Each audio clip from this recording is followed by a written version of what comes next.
তাড়াতাড়ি চলচ্চিত্রের জন্য মঙ্গল হবে।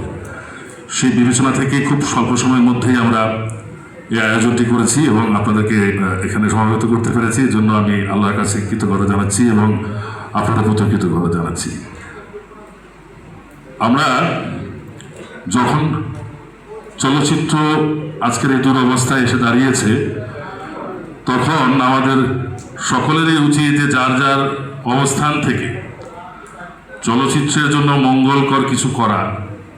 কিন্তু অত্যন্ত পরিতাপ এবং দুঃখের বিষয় হচ্ছে, আমরা ইতিমধ্যে দেখতে পেরেছি কিছু কিছু লোকজন বিশৃঙ্খলা সৃষ্টি করে পরিস্থিতি ঘোলাটে করার চেষ্টা করছে। যারা যারা কাজ করার জন্য, চলচ্চিত্রের উন্নয়নে কাজ করার জন্য আগ্রহী বা কাজ করতে চাচ্ছে বা কাজ করছে, তাদের কাজকে ব্যাহত করার জন্য তাদের নামে বিভিন্ন ধরনের কুৎসা রটিয়ে, এখন তো সোশ্যাল মিডিয়ায় ছড়িয়ে দেওয়া খুব সহজ ব্যাপার, সে কাজ নিয়ে তারা খুব ব্যস্ত, চলচ্চিত্রের উন্নয়ন বাদ রেখে। তারই একটি প্রমাণ আমি আপনাদেরকে দিচ্ছি।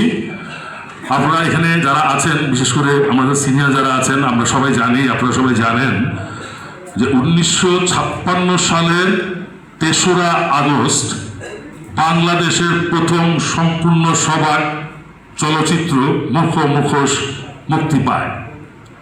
সেই দিনটি আমরা শ্রদ্ধা করে স্মরণ করব, উৎসব করব, তা না করে কিছু ব্যক্তি, কিছু পথভ্রষ্ট উশৃঙ্খল ব্যক্তি সেই দিনটিকে চলচ্চিত্রের কালো দিবস আখ্যা ঘোষণা দিয়ে ফেলেছে।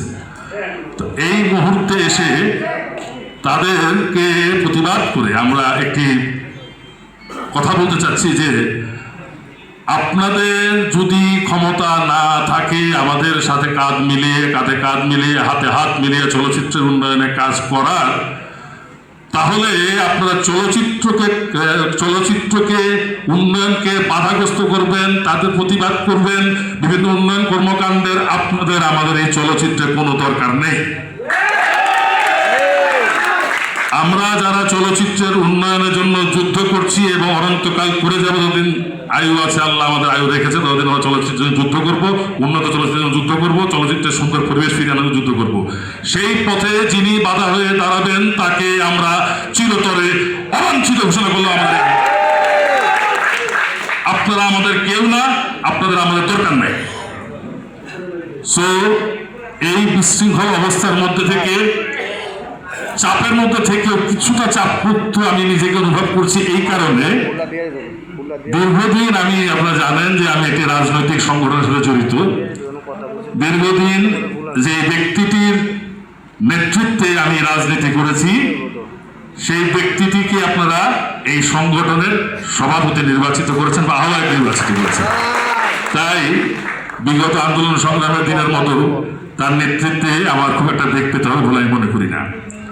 আপনারা যারা এখানে সবাই আছেন, সবাই জানেন, সবাই বলছেন, আমার চেয়ে ভালো জানেন, আমার চেয়ে ভালো বলছেন। আপনারা সবাই দয়া করে ব্যক্তিগত হিংসা, বিদ্বেষ, রেষারেষি, দ্বন্দ্ব ভুলে গিয়ে একত্রিত হয়ে চলেন। আমি সদস্য সচিব, হেলাল ভাই আহ্বায়ক, আরেকজন যুগ্ম আহ্বায়ক, আরেকজন যুগ্ম সদস্য সচিব, আরেকজন উপদেষ্টা, কেন না, এই চিন্তাটা ভুলে যে আপনারা সবাই এক সমান মনে করে, আমাদেরকে এক সমান মনে করে সবাই মিলে চলেন। সবার বুদ্ধি নিয়ে, সবার পরিকল্পনা নিয়ে বসে আমরা পরিকল্পনা করি কিভাবে আমাদের চলচ্চিত্রকে সামনের দিকে আরো এগিয়ে নেওয়া যায়। এই প্রত্যাশাটুকু আপনাদের কাছে রেখে আমি বিদায় নিচ্ছি। আল্লাহ হাফেজ, ভালো থাকবেন।